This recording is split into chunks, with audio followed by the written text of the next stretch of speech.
basically says is that our brain has right that.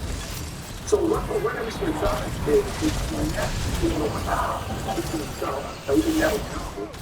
And then the left will just a phenomena. Okay, so this is a mechanism that does this. The right hemisphere gets all this information from the phenomena, the spiritual, and then the left way, through our eyes, through our senses, translates into the phenomena. Okay, are we clear? All right. So now the question then is,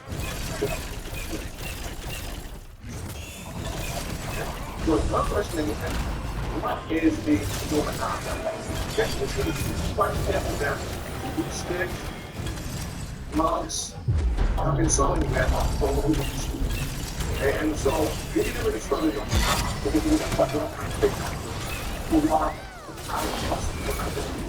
I can only explain to you metaphorically. Okay? What the phenomenon really is practice of energy vibration. Okay? So all the entire universe is vibration. Vibrations carry information. Information is consciousness. Right? So metaphorically what we say is there's a source. So now, okay, so one, okay, the center of the universe, God. And how the phenomenon works is through breathing, emanation. And this creates vibration throughout the universe. Okay?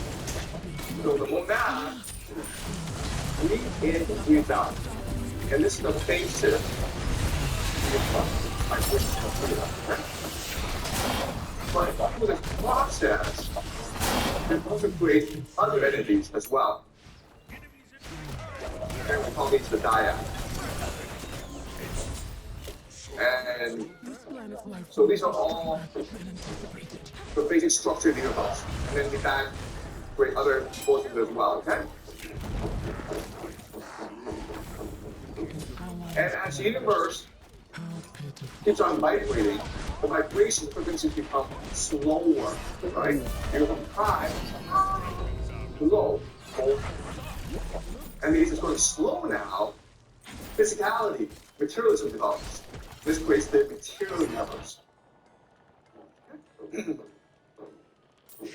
But the thing to understand is that material is always connected to the spiritual. This entire force, the entire universe, it's all interconnected together. It's both everything and nothing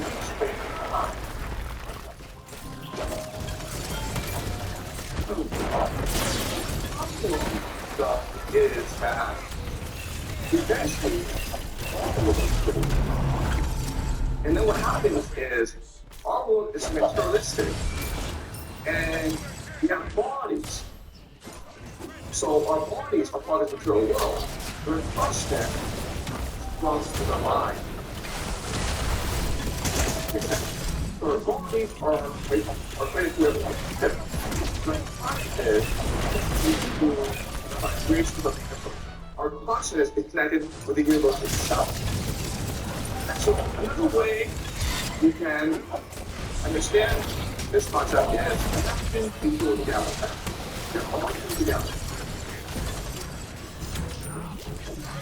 So how much this works is it's infinite dimensions of consciousness. So this is what happens, right? Your consciousness is expanding infinitely into the universe. As you can see, at one level, you are by yourself. Okay? Your consciousness is unique to you. At another level, at a higher level, it's how you connect with someone else. And then you're connected to another person, okay? You will on until you connect with everything. So we have consciousness, it's a capacity to connect with the entire universe. But it's really far, far away. Okay? So this is complicated, and so different philosophers throughout history have tried to figure out how to best articulate this truth, this great secret to humanity. And the best metaphor that we have is something called Plato's allegory of the cave. Plato's cave. And this helps us understand where we came from, where we're going. Okay, so this is a metaphor, an allegory, and helps us understand what it means to be a human. Okay, so let's understand this. Imagine you have this Christmas. And find out there's pain in the ground. There's mental pain, the arm is pain. So you have to move your head. Okay? Get up. Okay? What you're doing is you're walking into a wall. And behind the wall, behind you is a great fire. But behind this fire are these people. We don't know who they are actually. Okay? But they are pointing out to figure. And so they are projecting shadows onto a wall. And you can read the prisoner not see the entirety of the reality. We believe that the wall itself is reality. Okay. So some examples of that, of course, movies. We watch movies and we think this is reality. Why are these people making this effort to fool us into believing that these movies are real? And the answer is because it's about slavery. But then you're like, okay, but slavery means that I take a gun, I say, if you don't do what I say, I'll kill you.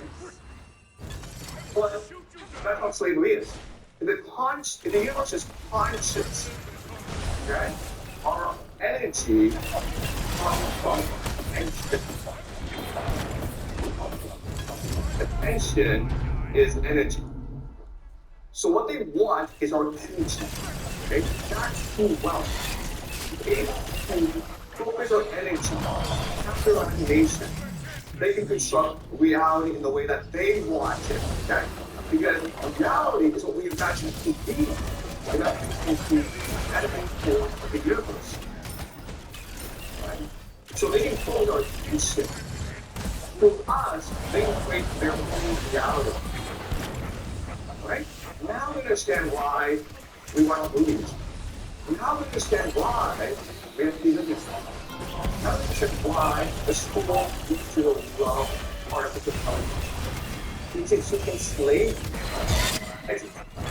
Human history is about enslavement. There's a progress here.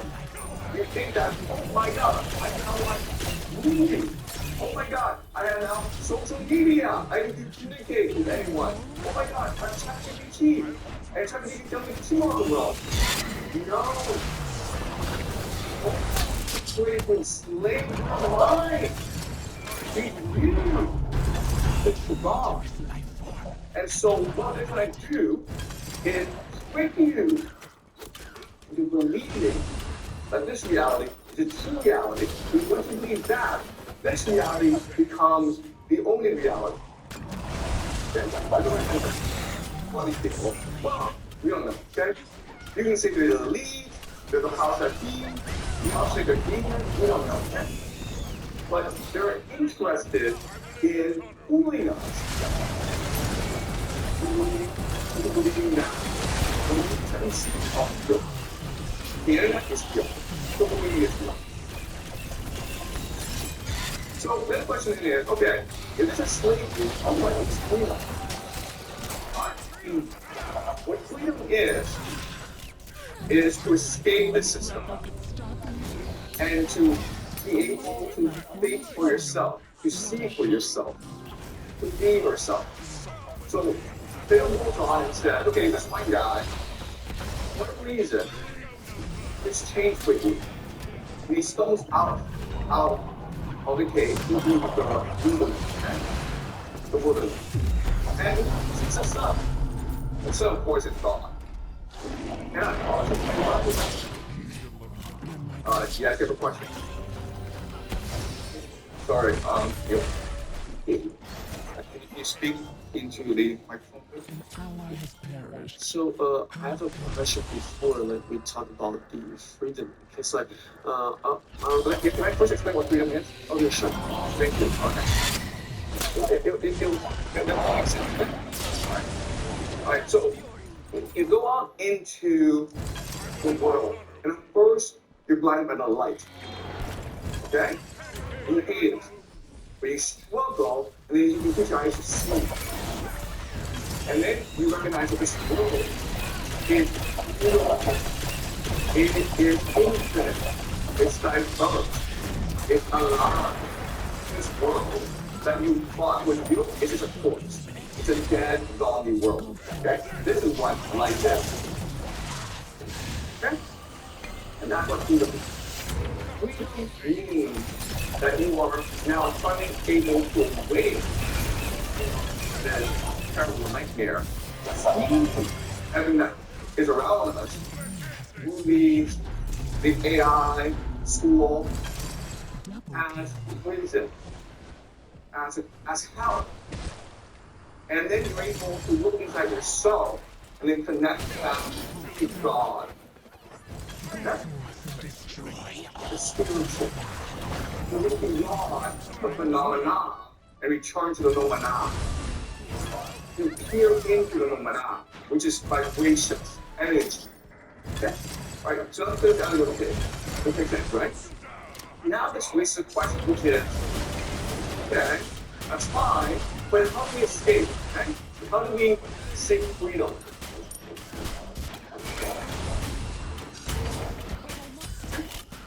So, if you look at every single religious tradition, whether it's Buddhism, Hinduism, Taoism, Christianity, this doesn't matter, okay? Every single religious proposal states the Buddhism meditation.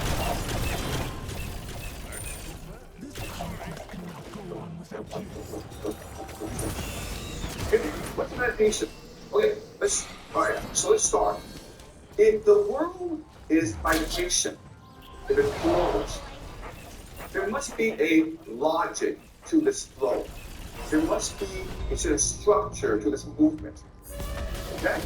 And the intentions propose that what governs this flow is that you have sacred geometry.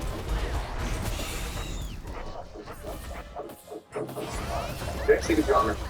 Okay? This is what the 10,000 years figure out that the vibrational energy flows in certain geometric patterns.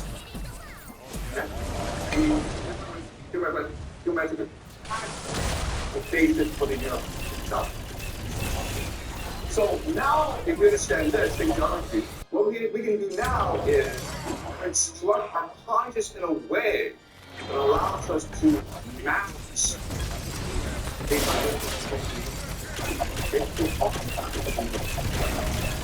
right? And how do you have to breathe naturally? Because by breathing, the constructive consciousness in your breathing becomes part of the universe itself. Right? And it doesn't take decades, but you can do this. And then when you're able to optimize a vibrational flow of the universe, then reality itself reveals itself to you. Okay? You see this world as both. You're able now to connect to the true spiritual universe. Okay? So this is true consciousness. And this is what all monks in the world are trying to do. Okay? You're trying to leave your body and embrace the spiritual. Because when you do that,